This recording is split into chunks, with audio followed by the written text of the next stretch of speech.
Salut les pâtissiers, c'est Christelle, bienvenue sur Il était une fois la pâtisserie. On va faire aujourd'hui une recette de muffins au chocolat. Il y a déjà une recette de muffins aux pépites de chocolat sur la chaîne et d'ailleurs c'est une de vos recettes préférées. Mais cette fois-ci, comme vous me l'avez énormément demandé, c'est une recette de muffins tout chocolat, donc avec une pâte au chocolat et des pépites de chocolat. Et sincèrement, je pense qu'elle est encore meilleure que la dernière. C'est parti pour la recette!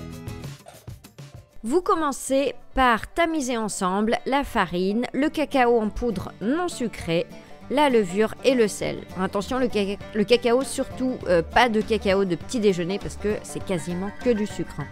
Prenez bien du non sucré. Vous mélangez.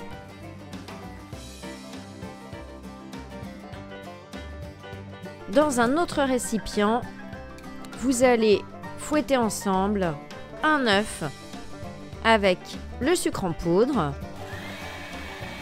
Donc je vous conseille d'utiliser un fouet électrique ou un robot pâtissier, vous aurez quelque chose de plus aérien qu'avec un fouet à main. Je vous mets toutes les références du matériel en barre d'infos et toutes les quantités d'ingrédients, donc juste en dessous de la vidéo. Vous ajoutez ensuite petit à petit le mélange de poudre qu'on a fait tout à l'heure. Donc au début ça va bien se mélanger, mais plus on va en rajouter, plus ça va être compliqué. Donc vous n'allez pas tout pouvoir bien mélanger, mais ce n'est pas grave du tout, ne vous inquiétez pas, c'est même normal.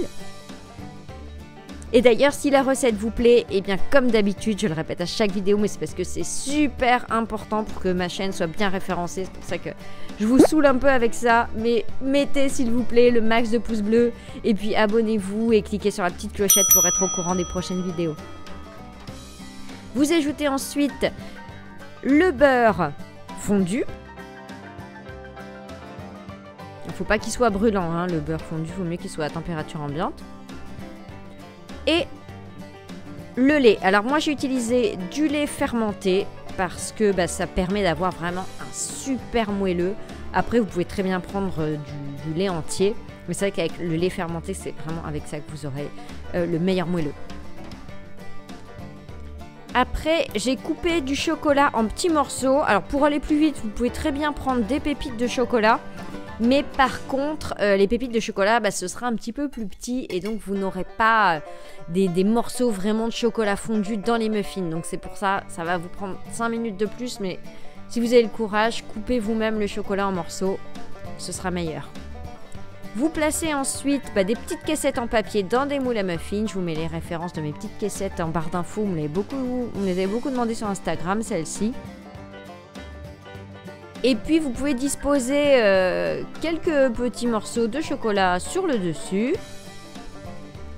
Pour encore plus de gourmandise. Et vous placez 10 minutes au congélateur et ensuite on enfourne. À la sortie du four, moi je dépose encore des tout petits morceaux de chocolat qui vont fondre sur le dessus des muffins. Et là vraiment on atteint des sommets dans la gourmandise, c'est le top du top. Et on va pouvoir se régaler, on va regarder l'intérieur. C'est pas des fondants, attention, hein, c'est bien des muffins, des moelleux. Et là je vous assure qu'on a un moelleux qui est vraiment au top du top. Oh, mais qu'est-ce que c'était bon! Ah oui, j'ai oublié de vous dire, en fait, on met au congèle, c'est parce que le contraste chaud-froid va permettre de vraiment bien faire gonfler les muffins. Ça y est, la recette est terminée. S'il y a d'autres recettes de muffins que vous auriez envie de voir sur la chaîne, dites-le moi en commentaire et j'essaierai de les faire au plus vite. À bientôt, ciao!